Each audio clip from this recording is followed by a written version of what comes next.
Hi y'all, it's Kate at Kate's Garden Chicken and Cat Rambles, and I'm not going to show my kitchen, but I thought I would just share with you, and I'll probably share this to my recipe channel, kind of what I'm doing for 4th of July. So I'm just showing off some of my eggs there, and deviled eggs, and my kitchen's not totally clean, but I'm doing a couple ribeyes, and I'm not what you would call a steak purist, but I don't like to marinate my beef steaks. I want them to taste like the beef and not the marinades. But what is in here is the only salt we use, which is Ancient Pine Sea Salt by Real Salt by Redmond. Fine ground black pepper, and then I love this. It's by Grill Mates, and it's called roasted garlic and herb seasoning. There's not a lot in there, but there's a little bit. It's about 3:30 Eastern time now, so I will let these sit out here. They've been in the fridge all day. I'm gonna let them sit out here room temperature, probably until I put them on the grill. I'll come and check if I think they get a little too warm. But I put a generous amount of salt and pepper, as you can see.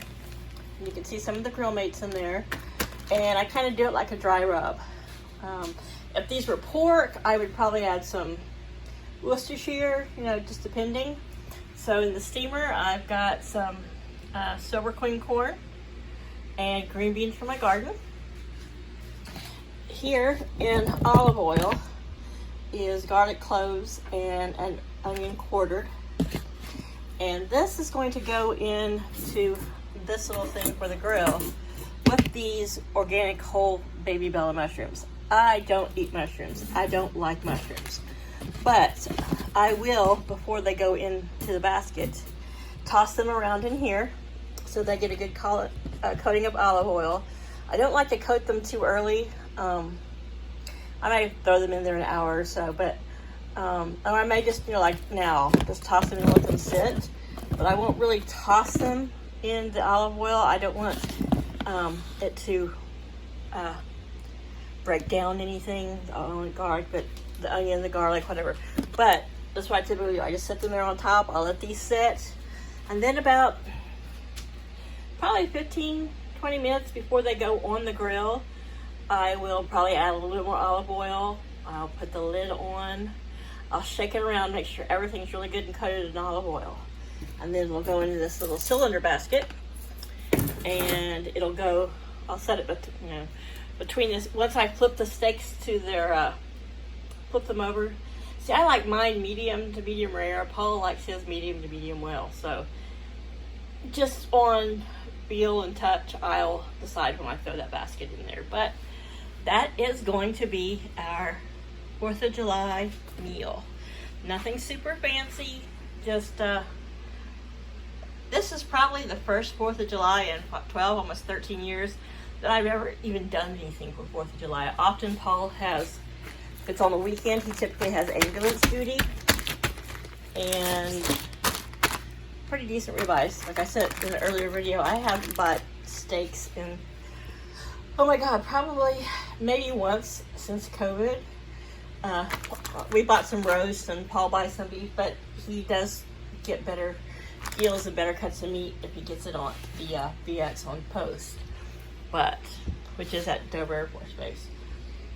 But and we do have a nice butcher place here in town, but it is just so pricey. And if I'm going to do a roast, I prefer pork roast, really. I did a beef roast the other night. It was great. It was tender, fall apart, yummy, yummy. But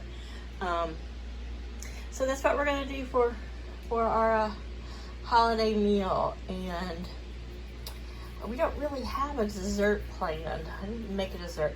I do have a brownie mix, so maybe I'll make some dark chocolate and walnut brownies. That sounds pretty good, huh?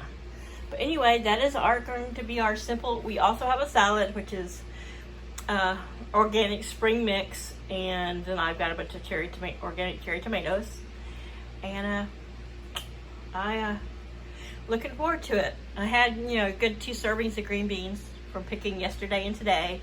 And I'm like, you know what? We could use another handful. So I went back out and I checked the plants, and sure enough, as I always say, green beans are sneaky.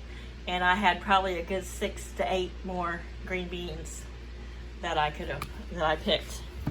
And I don't snap mine. I pinch off the end. These are stringless, so I leave them whole, even with the little pointy ends. I will probably end up throwing, which I should have already done it, but I was too busy thinking about this video. I'm going to throw a clove of garlic in there with them.